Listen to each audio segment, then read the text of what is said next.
Welcome to Now Serving a Site of Therapy, a client's introductory guide into the therapeutic world.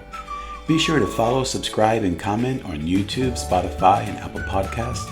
To schedule a therapy appointment, call us at 650-223-5065. For more information on this and other related topics, check out our blog at isotherapy.com, where you can also contact us through our website. I'm your host, Dalton Huckaby, a licensed marriage and family therapist, and I'm grateful you've joined me. Back to your question. Yeah. Oh, I've worked with a lot of people over the years, and I've answered more emails and more DMs and more texts, not even working with people. I don't even know, thousands, honestly, at this point. And it's all the same shit. You know, unfortunately, our belief systems are formed by, I shouldn't say unfortunately, you know this, our belief systems are formed by typically our parents or whoever's raising us, usually around like 4, 5, 6 years old. You know, like for instance, like maybe you come from a religious family and, you know, you have to go to church. Well, you're being forced into this environment, and your belief system is being shaped that it's a must. It has to happen. Well, no, it doesn't. Yeah, as we get older, we say, does it though? Right? Does it? But anyways, belief systems, yeah, they're pretty similar. Traumas are, you know, it differs per person, but middle-class traumas are pretty middle-class traumas. And I'm being very general, but one thing that I'm sorry, did I cut you off? Yeah, I was going to say, I guess one thing that comes to mind for me that I'm kind of guessing, just throwing a dart here, right, is that there's this idea of like, okay, well, in leadership, like if we're the idea is that we're kind of governing policies and procedures, right, for that, kind of oversee the workings of the business. And so within that, it's like there's, on one hand, you have your own ideas that you're kind of bringing to the table, but then on the other hand, you've got to be able to like work with the team. So it seems to me that a common challenge might be, how can I get out of just what I think how it might need to be and be able to engage in this collaborative, compromising space for the benefit of the company? Yeah, it certainly is a hang up for a lot of people. And the answer is actually very simple. It's just a matter of executing the answer, you know, thousands of times. And there, I'm going to paraphrase this, but I believe it's a Greek philosopher. I actually quoted it in my second book. I can't remember who said it. But I'm paraphrasing. You have 2 ears and 1 mouth. Shut up and listen. Yeah. Nice. Use your ears more and your mouth less, right? And that's, you know, I'm paraphrasing, and I'm going to use that with clients. Yeah. But fundamentally, as a business owner, you know, and that's what you're asking about. If you want to learn how to compromise, if you want to learn what's going on in your company, you got to listen. It doesn't necessarily mean you're going to do what you're hearing, but you have to listen. And you have 2 ears and 1 mouth. Listen more and speak less. Right. And as a business owner, this skill of listening is integral to scaling. People have misjudged, like people that don't know me have misjudged me over the years. Specifically, I used to have like a heavy social media presence. Now I don't care. I just have a podcast and a YouTube channel. But a lot of people would say, oh, this guy just loves to hear himself talk. Actually, no, I can't stand hearing myself talk. However, people only see me on formats like this, where I'm literally just talking. The rest of the day, outside of giving a meeting to my staff or maybe talking to a customer, I don't speak. I just listen. And as a business owner, it's very important to be able to do that, because you have to have your ear to the ground of the company of what's going on. Now, again, as I just said, it doesn't necessarily mean you have to do what everybody's saying, but you need to understand it. Yeah, so that way you have like an awareness of what's kind of going on. Yeah, and you can make your decisions from there. Yeah. It's interesting that you're bringing up that aspect of of PTSD, right? Where, even kind of business, we're all susceptible to something, right? And so Oh yeah. even business owners, right, are Oh susceptible to their own mental health matters yeah. and concerns. And so what I wanted to ask is, like, do you feel like you provide some kind of tools and support with business owners to, like, how do you work with PTSD or anxiety or depression, like, as you're engaging in trying to grow your health, your business, and Yeah. support your team and things like this? Yeah. Yeah. Yeah. Absolutely. Yes. There's many things that I do, but the most pertinent thing is my first book, right? It's framework on how to reprogram the subconscious. And it's just like we were talking about repetitiveness. So let's say someone has PTSD. Pretty easy for me to recognize because, coming from someone who's been diagnosed with PTSD coming out of the military and after a couple of tours in Disneyland, aka Iraq, um, it I see a lot of it, even low key, like even like small glimpses of it. And at first when I address the subject, people are like, "Oh no, Chris, like you have PTSD. Mine is nothing like yours." And it's like, no, no, no. Regardless of the circumstances, we both have had it or have it. It's not one is more important than the other. I know people that have PTSD from car accidents. By no means would I discredit their circumstances because they were in a car accident and I was wounded in war. It doesn't make me better, it doesn't make them worse. Fundamentally, we have PTSD. Okay, so let's figure out how to move past this. Well, anyone in the psychology realm understands there's all sorts of techniques, but the premise to my first book and the tools that I offer the world are what I write about. Now, let me frame this correctly. They are not my tools. Authors, we have a saying amongst ourselves. None of us are original.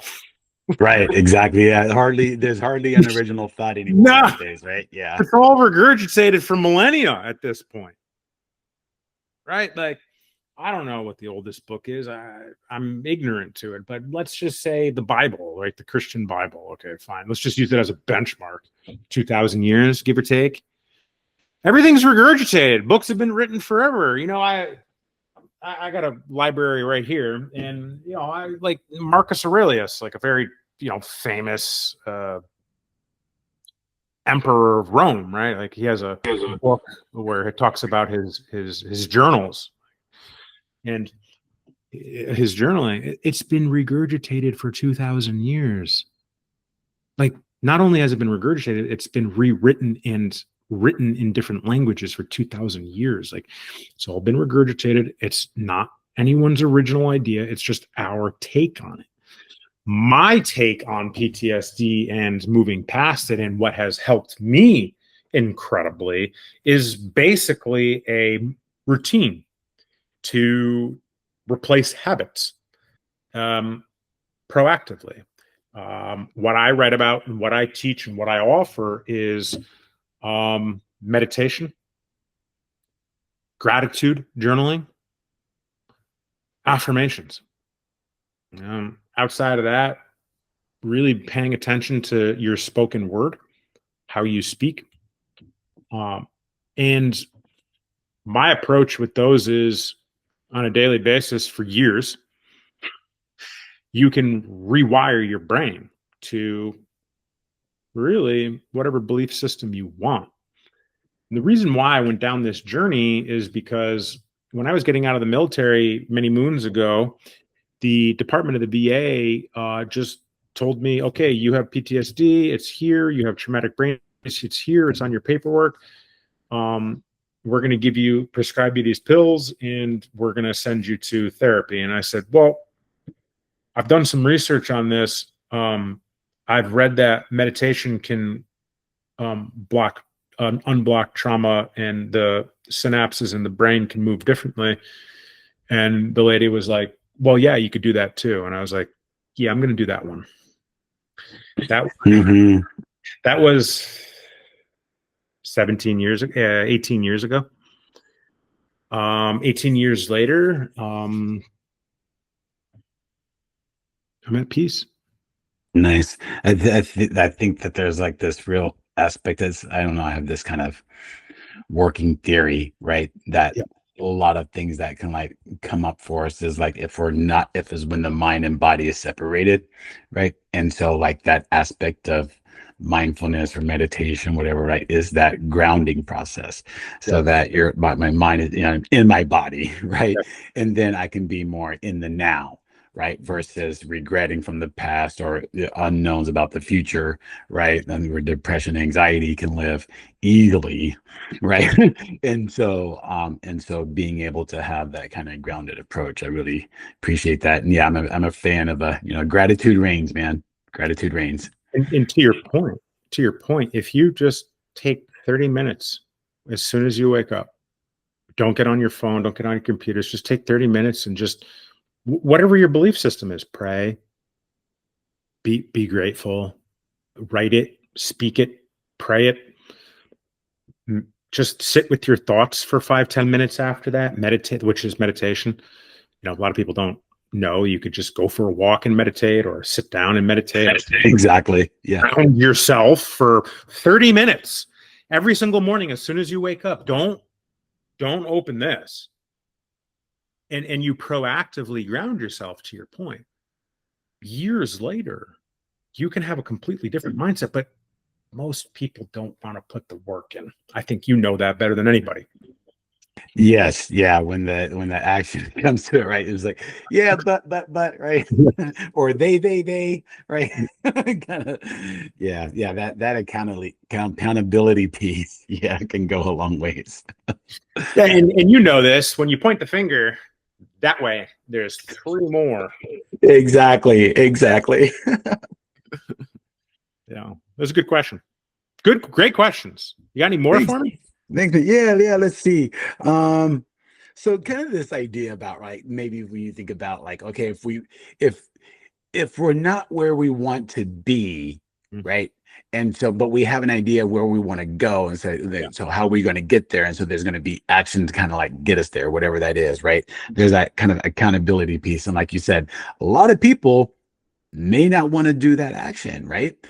And so, in that kind of vein, like, this is again, this is a Zoe question: is there a hard truth about growth that you feel people don't want to hear? Oh God, it's all the truths about growth that people don't want to hear. Yes. All of them, all of them. Yeah, all of them. I mean, let's be honest. After you pass about 30 years old, humans are on cruise control. They're done. They're done, How right? is it? I'm literally like resigned to the fact, like like Yeah, same, lifelong learner, dude. Yeah, same. I'm a student, yeah, but yeah. let's be subject. Let's be not subjective. Let's be I don't know the right term for this, but let's discuss this. Let's unpack it a little bit.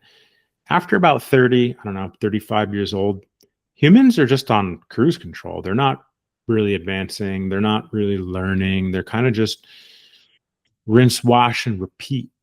The majority of humans, anyways, 90, 95%, maybe 99%, depending on how you look at it. I would say 95%. Oh, And their belief systems are in place, their thought processes are in place, their mindsets in place, and that's where they are, and that's likely where they're going to stay unless they truly want to change. and And oftentimes, in order to change, it takes a lot of pain, right? Like uncomfortable of like, okay, I'm tired of being in this place, and then maybe I'll consider doing something to get out of it. Is what that what I you're saying? yeah, what I tell my clients is when you want to change, when you're fed up and you want to change as badly as you need to breathe, you'll change. How I explain it is there's a light at the end of the tunnel, but you got to go through the shadows. You got to do the shadow work before you get to the That's light. right. And That's right. sometimes it takes years, and it's scary, and it's uncertain. But eventually, you find the light. It will come. and a lot of times life is much different when you get there. The surface level friends are gone. The people that are using you are gone. You become aware. You had to face all these things of yourself. We sometimes we stumble upon childhood trauma, maybe some relationship trauma. Maybe we realize our parents are freaking narcissists and manipulative, and we're like, oh, and we see our parents for who they are, and you're like, you got to Yeah. face, you got to face all these things, right? And then, years later, when you find the light, it's a little bit more solitude because you've made the changes and become aware, and then life is just in a different place. And I am a firm believer that literally anyone can change if they so choose to put the work in. And I really think the recipe to that success is just your habits, whatever you choose, whatever you choose. So, for instance, if I want to be a world champion in jujitsu, I have to have habits in place to achieve that. I have to stretch daily. I have to foam roll daily. I have to do jujitsu basically daily.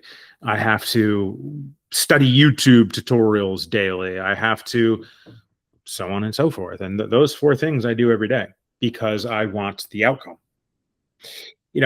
And sometimes it takes years to get there, but it's just the habits. It's just the habits. You have to place the habits to get to where you want to go. And the journey along the way is actually the beautiful part, in my humble opinion. That's where the real enlightenment comes from. You become aware and you understand a lot more than you did prior. Yeah, and this idea of like being in it for the long haul, for the long term, right? I think that, you know, if we can kind of meet ourselves in that space, Right. then like I don't know, of course, there might be times when like, oh, I'm not where I want to be right now, right? Like, of Yeah. course, maybe you want to be the worldwide jiu-jitsu leader like right now, right? Yeah. But it's like, hey, that's how realistic is that? So like, also Right. looking like how realistic things are, but then Right. also knowing that as long as I'm doing my best effort, then I'm working towards it. Yeah. Habits. Yeah. And habits. Yeah. Yeah. And yeah, I mean, even in my 50s now, right? I'm like the most confident than I ever have been in my life, right? And it's like, so it just kind of comes with, like you said, it's like, all that time like doing the shadow work and kind of like learning from mistakes and all these things, right? Yeah. It's certainly eye opening, isn't it? Yep, it really is. I Oh, actually write about this confidence specifically in my second book, Enlightened Entrepreneur. If you looked at me 20 years ago in the military, I was, in incredible shape. I was super duper lean, young, had hair, handsome. At least some people told me I was. You would, you would, you would think carries a machine gun. You would think that guy was confident. No, I was a very insecure young man. 20 years later, keep myself in good shape. I know you keep yourself in good shape. Don't have any hair, don't carry a machine gun anymore. But the confidence is the best it's ever been. And I think a lot of that comes from learning who we are and just accepting who we are. No, by no means am I perfect, nor are you.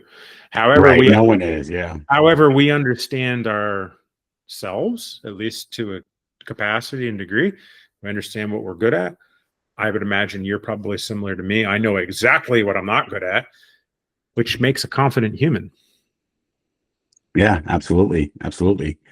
Um, s- so kind of when we're thinking about this aspect of getting back to Izzo, if we can.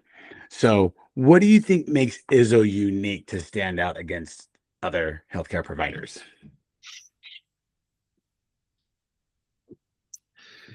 Well, from my understanding, and this has a lot to do with what you guys have been working on, um, specifically over the past year and a half, is I'm confident that the internal management has become good and becoming great. something that I have noticed among, for lack of better terms, healthcare companies is lack of management. With management in place, I believe that the end result will only be the strongest, meaning the care for the client will be the strongest because the organization is organized and managed. Now, that's just my humble opinion. I'm not a subject matter expert when it comes to the other therapy practices Uh-huh. in the area or nationally, but I see how hard you guys are working on specifically the management of the company, and I believe that's a strong suit. I really do. Nice. Awesome. And so how can you yeah, the idea, right, that can only position the company to be able to kind of continue to, again, keep in the center of the client's quality of client care at the center of the attention. And so with that idea, how do you see the future of Izzo continuing to provide mental health services in the community? Like, how do you see the future of Izzo? I think the future, from my understanding, I think the future of physiotherapy is going to be a bit more. The word that comes to mind is diverse, but I don't think that's correct.